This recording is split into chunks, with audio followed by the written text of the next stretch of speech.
احمده ونصلي على رسوله الكريم اما بعد فاعوذ بالله من الشيطان الرجيم بسم الله الرحمن الرحيم رب اشرح لي صدري ويسر لي امري واحلل عقدة من لساني يفقهوا قولي۔ اللہ تعالیٰ نے انسان کو جن بڑی بڑی نعمتوں سے نوازا ہے ان میں سے ایک نعمت اولاد کی نعمت ہے۔ قرآن حکیم میں اولاد کی ولادت کا ذکر ایک خوشخبری کے طور پر کیا گیا ہے۔ ارشاد باری تعالیٰ ہے، یا زکریا انا نبشرک بغلام اسمہ یحییٰ لم نجعل لہ من قبل سمیا۔ اے زکریا، ہم تجھے ایک بچے کی خوشخبری دیتے ہیں جس کا نام یحییٰ ہے، ہم نے اس سے پہلے اس کا ہم نام کبھی کسی کو نہیں کیا۔ تو گویا اولاد کا دنیا میں آنا انسان کے لیے ایک خوشخبری کی حیثیت رکھتا ہے۔ ایک اور جگہ پر اولاد کو دنیاوی زندگی کی رونق اور زینت کہا گیا ہے۔ ارشاد باری تعالیٰ ہے، المال والبنون زینت الحیات الدنیا، مال اور بیٹے دنیاوی زندگی کی زینت ہیں۔ اسی طرح انسان کے لیے اولاد ایک مددگار اور ایک بہترین غمخوار کی حیثیت بھی رکھتی ہے۔ اولاد سے انسان کی بہت سی توقعات بھی وابستہ ہوتی ہیں، لیکن اولاد والدین پر سب سے بڑا حق جو رکھتی ہے وہ تربیت کا حق ہے۔ اس لیے والدین کو اس معاملے میں اپنی ذمہ داری کا ثبوت دینا چاہیے، اور قیامت کے دن اس کے بارے میں ان سے سوال بھی ہوگا۔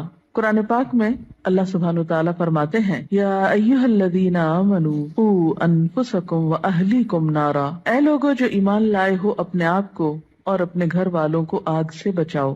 گویا والدین کی ذمہ داری میں صرف یہی شامل نہیں کہ وہ بچوں کو تعلیم دیں یا ان کے کھانے پینے کا بندوبست کریں، بلکہ ان کی ذمہ داری میں سے ایک اہم ذمہ داری یہ ہے کہ وہ ان کی اچھی تربیت کریں اور انہیں آخرت کے بھیانک انجام سے محفوظ کریں، آگ سے بچائیں۔ ایک حدیث میں بھی آتا ہے، آپ صلی اللہ علیہ وسلم نے فرمایا، کلکم راع وکلکم مسئول عن رعیتہ، تم میں سے ہر شخص نگران ہے اور ہر ایک سے اس کی رعایا کے بارے میں، ماتحتوں کے بارے میں سوال کیا جائے گا۔ فالمرأۃ راعیۃ فی بیت زوجہا، اور عورت اپنے شوہر کے گھر میں نگران ہے، یعنی صرف باپ سے نہیں ماں سے بھی پوچھا جائے گا کہ اس نے اپنے بچوں کی تربیت کیسے کی۔ اس لیے ہم دیکھتے ہیں کہ انبیاء علیہم السلام اپنی اولاد کے بارے میں ہمیشہ فکر مند رہے۔ حضرت ابراہیم علیہ السلام اپنے ساتھ اپنی اولاد کے لیے بھی دعائیں مانگتے ہیں، رب اجعلنی مقیم الصلاۃ ومن ذریتی، اے اللہ مجھے نماز قائم کرنے والا بنا اور میری اولاد میں سے بھی۔ حضرت یعقوب علیہ السلام کے بارے میں آتا ہے کہ جب انہیں موت آئی تو اس وقت انہوں نے اپنے بچوں کو بلا کر کچھ پوچھا۔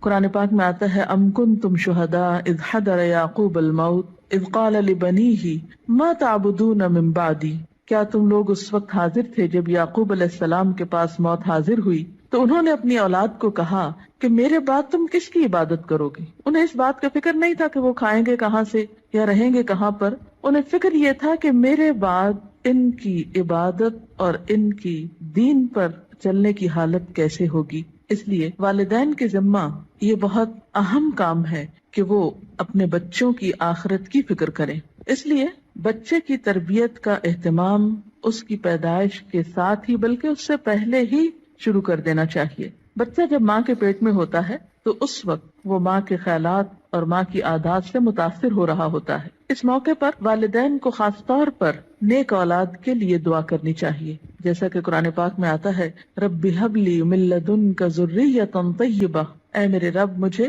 اپنے پاس سے پاکیزہ اولاد عطا کر۔ پھر اسی طرح بچے کی پیدائش پر، خواہ وہ لڑکی ہو یا لڑکا، خوشی کا اظہار کرنا چاہیے، اللہ تعالیٰ کا شکر ادا کرنا چاہیے، اس نعمت کو اچھی طرح قبول کرنا چاہیے تاکہ پھر اس کی صحیح طور پر قدردانی ہو سکے۔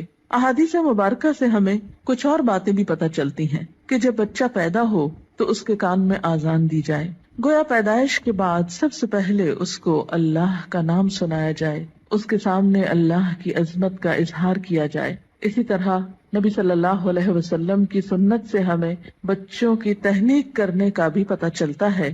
تہنیک سے مراد یہ ہے کہ کھجور چبا کر بچے کے تالو پر لگائی جائے، کیونکہ بچہ سب سے پہلی خوراک جو اپنے منہ میں لے کر جاتا ہے اس میں بھی خوراک دینے والے کی شخصیت اور عادات کے اثرات منتقل ہوتے ہیں۔ صحیح بخاری میں ابو موسیٰ اشعری روایت کرتے ہیں کہ میرے ہاں ایک بچہ پیدا ہوا میں اس کو لے کر نبی صلی اللہ علیہ وسلم کی خدمت میں حاضر ہوا. آپ نے اس کا نام ابراہیم رکھا، ایک کھجور سے اس کی تہنیک کی اور اس کے لیے برکت کی دعا کی اور اسے میرے حوالے کر دیا. پھر اسی طرح بچے کا نام اچھا رکھنا چاہیے، نام ایسا ہو کہ جس کا مطلب بھی اچھا ہو، تاکہ بچہ جب پکارا جانے پر اپنا نام سنے تو وہ اچھے لفظ کو بار بار سنے.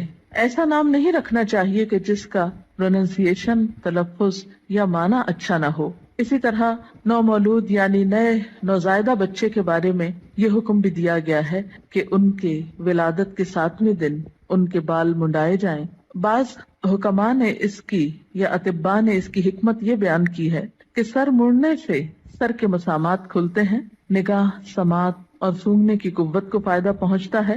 اسی طرح سنت میں ہمیں بچوں کا عقیقہ کرنے کے بارے میں بھی تعلیمات ملتی ہیں. عقیقہ کرنے میں ایک حکمت یہ ہے کہ انسان اپنے رشتہ داروں کو، غریبوں کو، ہمسایوں کو اس خوشی میں شریک کرتا ہے.